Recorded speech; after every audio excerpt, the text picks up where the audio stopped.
I just got back from the movie theater after watching the movie Caught Stealing, and the moral of the story is never agree to watch your neighbor's cat.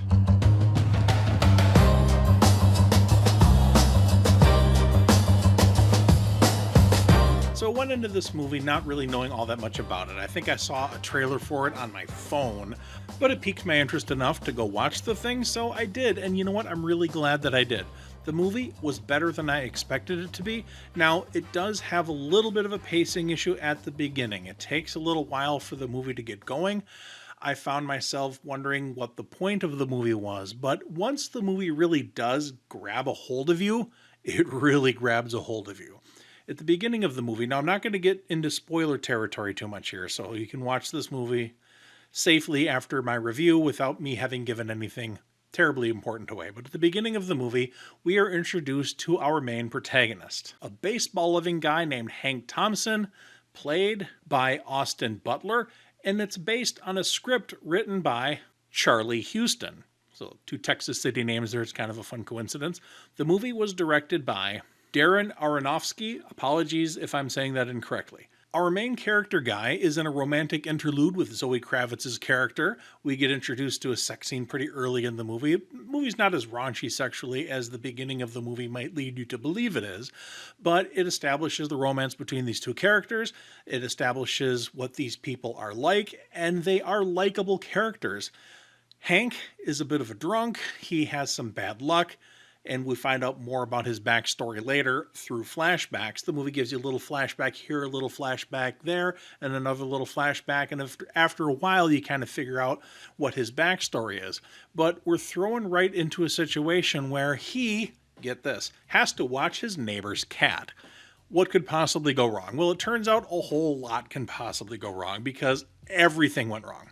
Turns out his neighbor, the punk rock guy with the mohawk, actually is involved in some criminal stuff. And all the bad guys think that because he's watching the neighbor's cat, that somehow he's involved in all the bad guy stuff that's going on.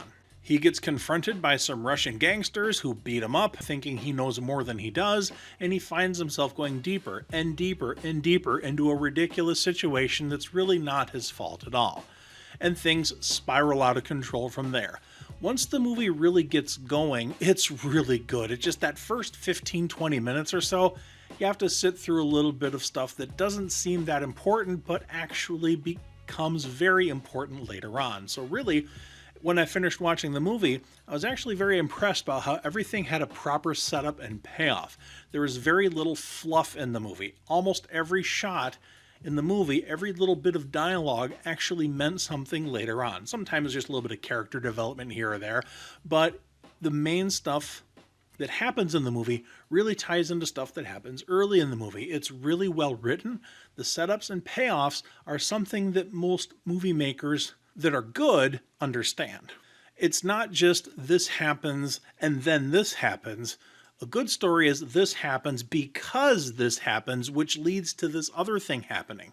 And the movie has some twists and turns that I didn't see coming. Some of them I saw coming, but the movie actually surprised me in a few key areas. It's extremely violent, especially towards the end. It earns its R rating through, I won't say gratuitous gore. It's not gross, bloody Saw movie horror levels of blood, but it's definitely earns its R rating through gun violence and hand-to-hand combat, and I'd say it's a mid-level R-rated movie. This movie seems like it's trying to be a Guy Ritchie movie in a good way. Although Guy Ritchie has more of a sense of fashion, his characters and his movies are snappy dressers. In this movie, they kind of look like slobs, but that's okay. It actually fits with the aesthetic of the movie. The movie, oddly enough, takes place in 1998 New York. I didn't know that that was going to be the case when I watched the movie, but the 1990s setting actually is useful because they have to go to payphones to make phone calls. Not everybody has a cell phone. A lot of people do, but not everybody does. And sometimes a payphone's more convenient. Sometimes a cell phone might run out of battery. People are concerned about how many minutes they have on their cell phone. A lot of times in movies like this, when they have action beats and stuff happens, different plot points move along, it's kind of confusing, but this movie gives you enough information where you really understand the plot threads as they go from thing to thing to thing. And this movie has a lot of moving pieces. Once the plot gets going, it actually goes very quickly, It doesn't seem, as long as the movie is, it's like hour and 50 minutes or so. It goes by very quickly because it's a fast-paced movie, but you don't get lost in the fast pace. The director does an excellent job of bringing the audience along so we know what's happening. Our hero makes some good decisions, he makes some not so good decisions, but they're believable decisions for his character. It's hard for me to review this movie because I really want to talk about some of the plot points, but I'll just talk about some of the characters instead. The woman investigating the crime, she's actually a very likable character. When she's doing her interrogation, you understand her point of view, even though the hero guy, our protagonist, doesn't really want to be interviewed by this cop. He comes to trust her. There's a couple Jewish gangsters, Orthodox Jews. One of them is played by Vincent D'Onofrio, and it took me a while to recognize him through the beard. Very good performances.